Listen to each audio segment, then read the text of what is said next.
It opens up into this canyon and you get that view. Wear good walking shoes. I'm going to show you some hidden spots off the beaten track. Pack lots of water. This is a huge privilege. I've got special permission now. Put a hat on. Welcome to Petra, this magical ancient Nabatean city surrounded by the deserts of Jordan. This was a civilization that flourished 2,000 years ago, but then mysteriously collapsed. It was lost to history, and this site was barred to outside visitors for centuries. But today, we're going to explore it. I've been given permission to access all areas of this wonder of the world, and you're coming with me because this is my tour of Petra.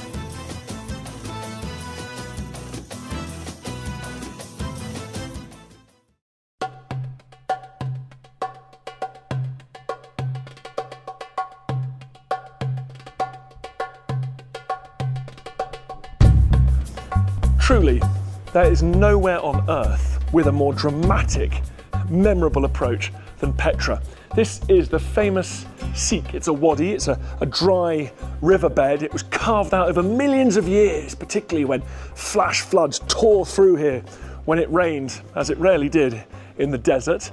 And this is the route that the people of Petra decided they wanted everyone to approach their city through. There were other ways in, but they were blocked off and people had to come through here. That was partly security. It could be easily monitored and it could be blocked off, so it was a well-defended city. But also I think they wanted to impress people.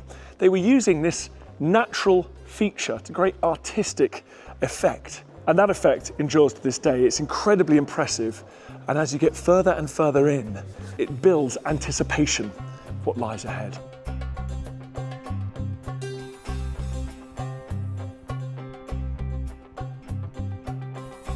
Water is so essential to the story of Petra. Not only did water carve out this incredible Seek, but water kept the city alive, kept it flourishing. And you get a great example of that here. Look at this. This is an ancient channel created by the people of Petra to bring in water from one of the 25 or so water sources from miles around here. Springs up in these mountains, all of which was gathered together and brought in channels like this, flowing into the heart of the city, so that this desert community couldn't just survive, they could thrive.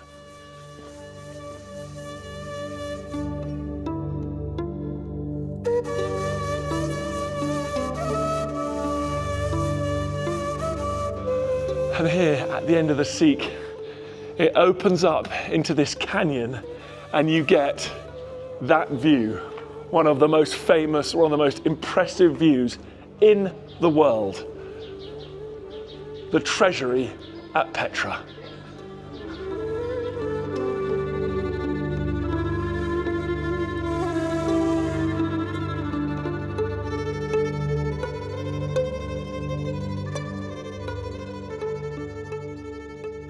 It's called the Treasury, but sadly for treasure seekers over the centuries, this was never where the great wealth of Petra was kept. This is a tomb. It was the tomb, we think, of Aretas IV, the great builder king, the man responsible for so many of the fine building work here at Petra. And so appropriate enough, he, when he died, got the most magnificent tomb, astonishingly carved from the living rock. All those wonderful carved reliefs of gods and goddesses on the outside, eagles to help his soul ascend to heaven. And on top, you see a huge urn, but it's pitted with bullet holes. Well, the story goes, local people said that an Egyptian pharaoh had hidden his treasure in that urn. So sadly, people used to fire their rifles at that urn, hoping to crack it, hoping that a great shower of golden coins would flow down and bury them beneath it. But like the rest of that mighty edifice, it's solid rock.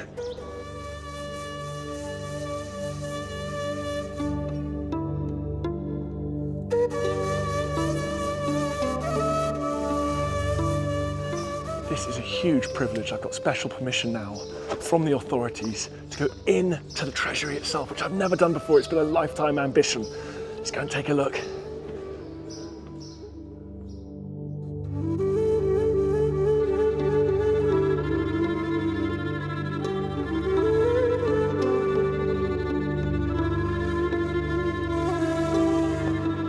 This is the tomb, we think, of Aretas IV. For all its grand exterior, inside it's actually relatively small, relatively modest, and unlike so many other tombs that I've been to around the world, which are gaudy and magnificent and covered in murals and carvings and statues, this one's very simple, because I think they realised that the true beauty and majesty of this place was the rock itself. They didn't need to adorn it, they didn't need to fancy it up. Because it's carved from the living rock itself, you get these beautiful patterns, these striations, these colours. It's like being inside a rainbow. And I think they realised that was more beautiful than anything a human artist could achieve.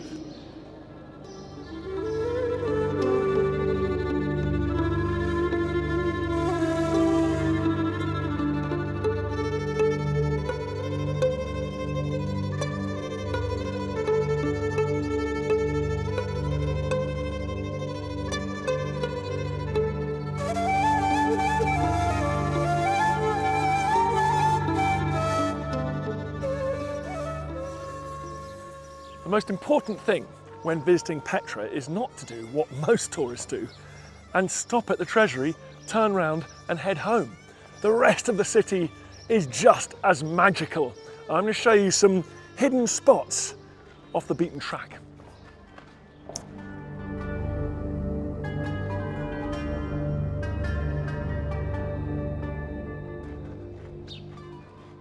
Wear good walking shoes.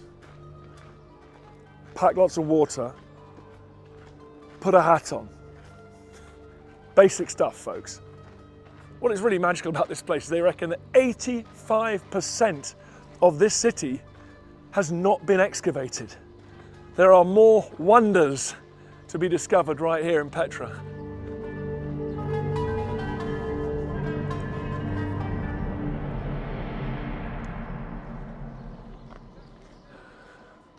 As you come round the corner out of this narrow wadi, Petra starts to open out into this much wider valley, and the first thing that really strikes you is the sheer number of carved entranceways into caves, into rooms hacked out of the rock.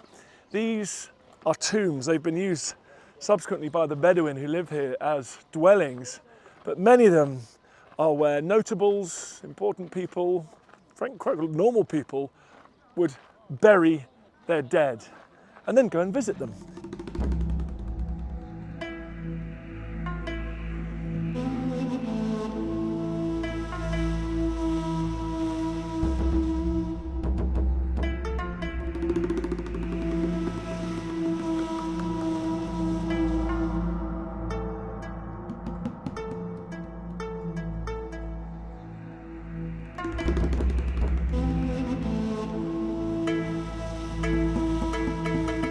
This is the tomb of Eunacio. He was one of the leading advisors, really the prime minister of one of the kings, Aretas II.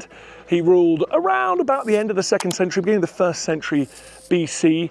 And this guy was important, and you can tell that because of the dominant position of this tomb. A mighty edifice looking out at all those little minor tombs over there. And inside, he didn't just build this for himself, but also his family. There are all these niches in the walls where he could be buried and his family members buried with him as well. It is a magical place. And again, like the treasury, like that tomb, this one is made so beautiful by the natural swirls and marks, colours of the sandstone. And just next door to the tomb itself is a very civilised little annex. This is a triclinium. This was a room designed not for the dead, but for the living. So his descendants could come and sit on these benches, drink wine, and celebrate their illustrious ancestor.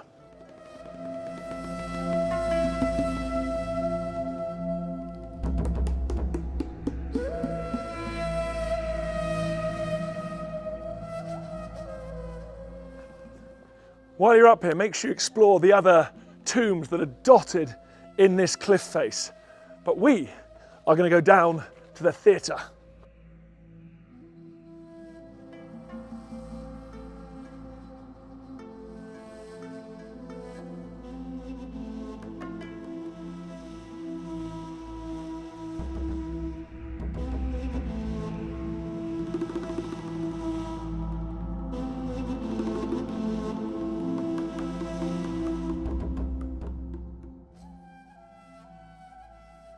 We're now coming to what is definitely a highlight of Petra, and that is the theatre. It's one of the finest anywhere in the wider Roman world. Just come and look at this.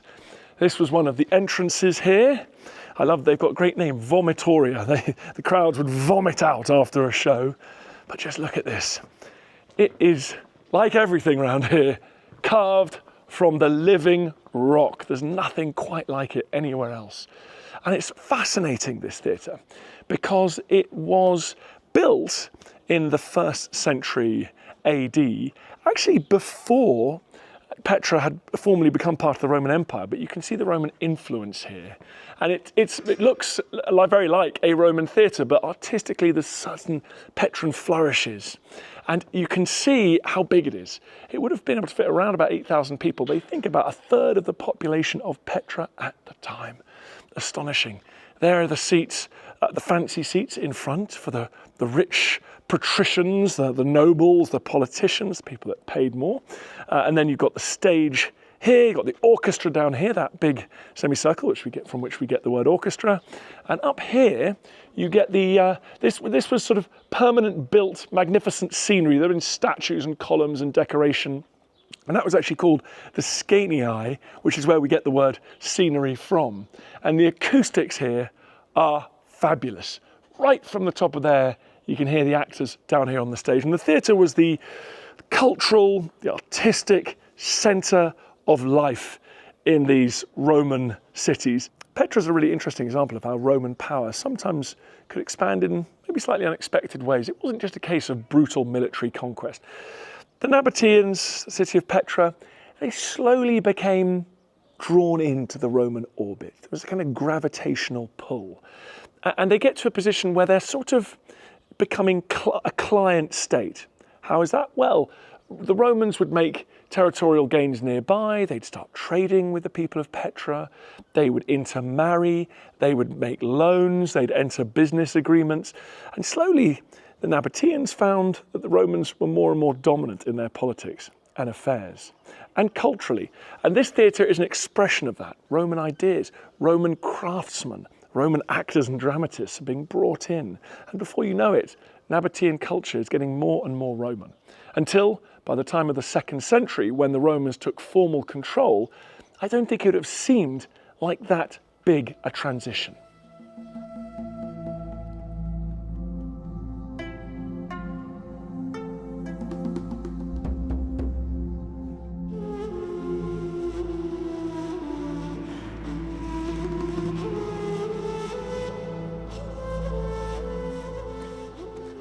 We're coming up now to the main thoroughfare of Petra, a beautiful colonnaded street. It would have had shops, important buildings on either side, and it's known as the Cardo, meaning heart.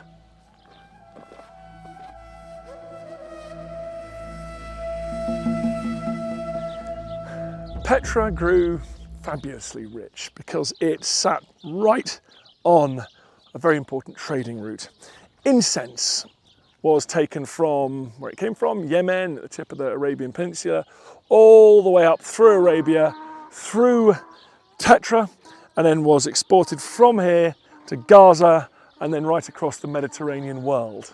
Merchants would pay to pass through this way. They'd have to pay tolls, they'd pay to be kept safe, they'd pay to stay overnight. On top of the incense trade, Petra also sat on the so-called Silk Road, the enormous network of trading routes that spread all the way from China in the east to Central Asia, the Middle East, and Europe beyond. Silk came on that road, spices came, all sorts of inventions from China flowing through to the west. So Petra and its people grew rich because as that trade flowed through this region, as the merchants moved down the Cardo with their horses and camel trains, they would stop, they would stay, they would spend money, they would exchange, and then they would move on. The most important building on the Cardo, this one here, a magnificent temple built on a huge landscaped rectangular plinth.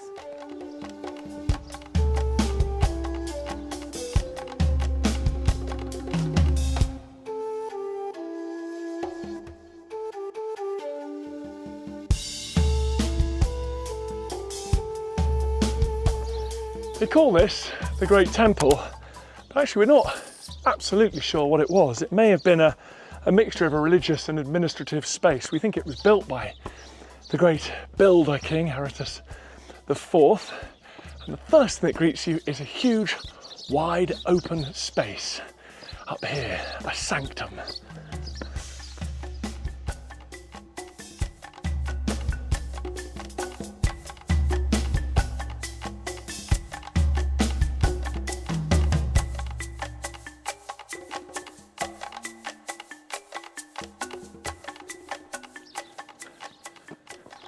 It would have been colonnaded.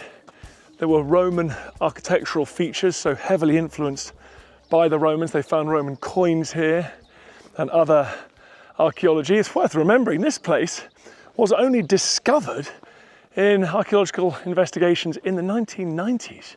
It just reminds you what else must be lying here under these piles of rubble and spoil. Centuries and centuries of gravel, small stones and rocks that have washed down from the cliffs. There is still so much of Petra to explore.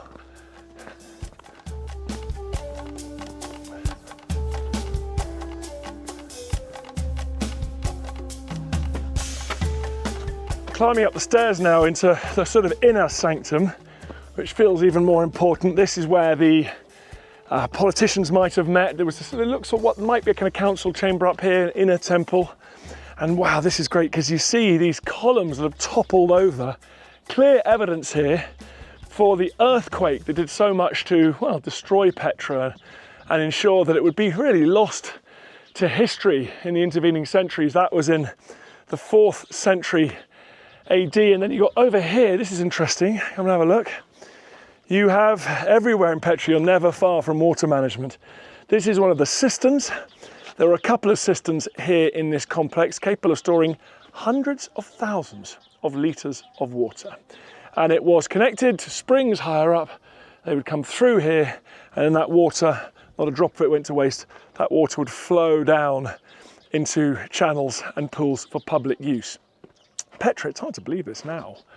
Petra, which looks so barren, so desolate, so hot and dry, was once a lush, fertile little oasis here in the desert. There were public drinking fountains. There was water everywhere.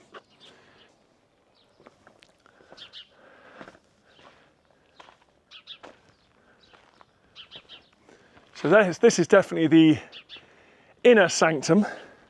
You'd have climbed stairs, big, imposing pillars, and then very interestingly, it looks like almost a theatre here. Come and have a look at this. And I wonder whether this is some kind of council chamber. You can imagine Herodotus IV here, he and his advisors discussing what to do about the Roman superpower on their doorstep. Should they collaborate? Should they resist?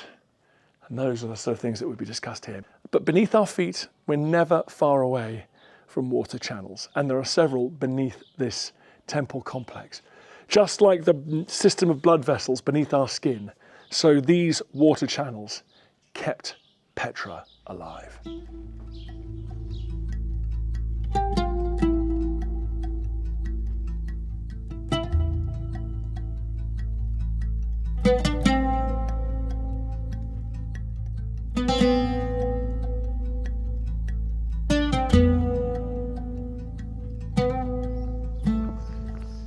This would have been a monumental arch. Very grand.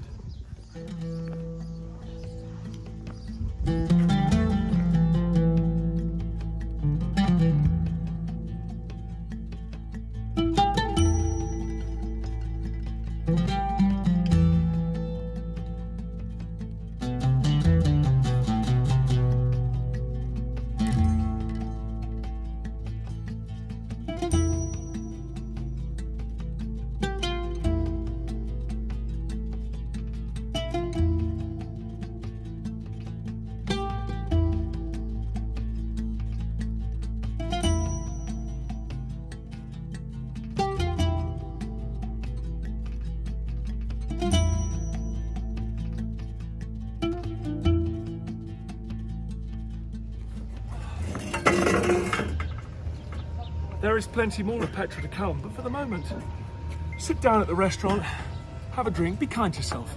You're on holiday.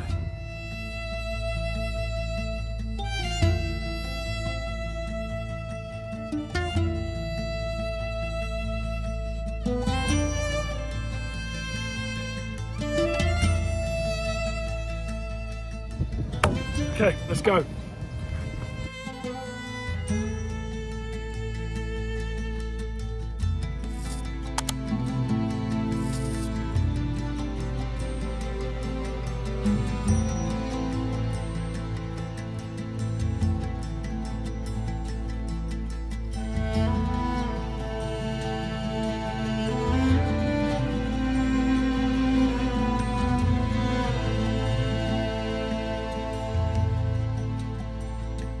There are 800 steps from here to the famous monastery at the far end of the Petra ancient site.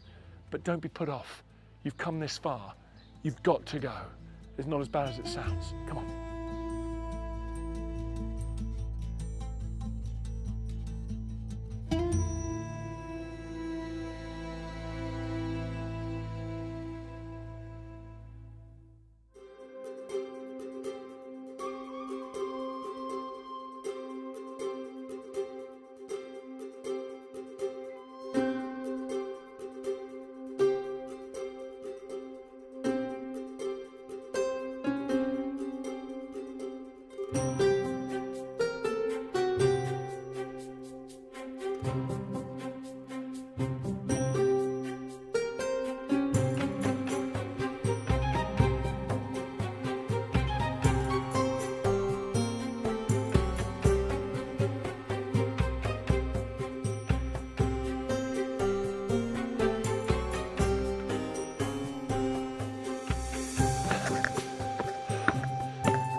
I get the sense that we're nearly there.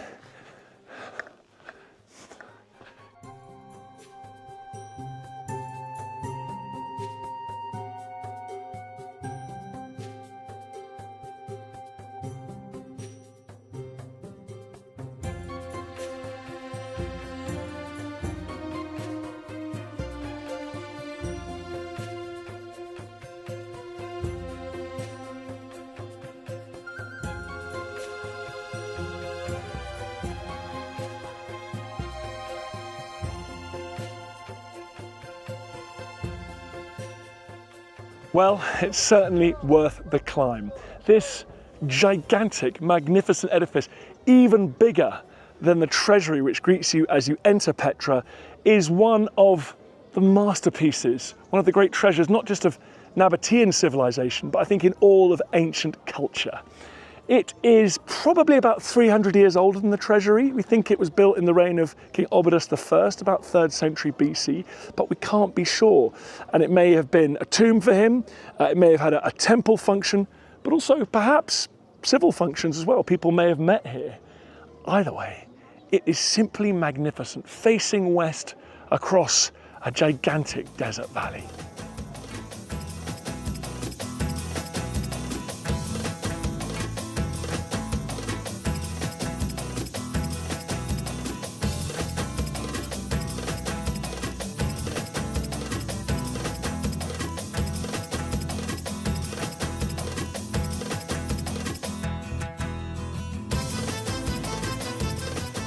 Thank you so much for sticking with me all the way through this walking tour of Petra, one of the most magical sites on Earth. I hope it inspires you to turn off your computer, put your phone down, jump on a plane, get out here and explore the place for yourself. It is totally worth it. And when you've climbed all the way up here, you've arrived at the monastery, enjoy the view, and then grab yourself a cold drink and give yourself a pat on the back, which is exactly what I'm going to go and do now.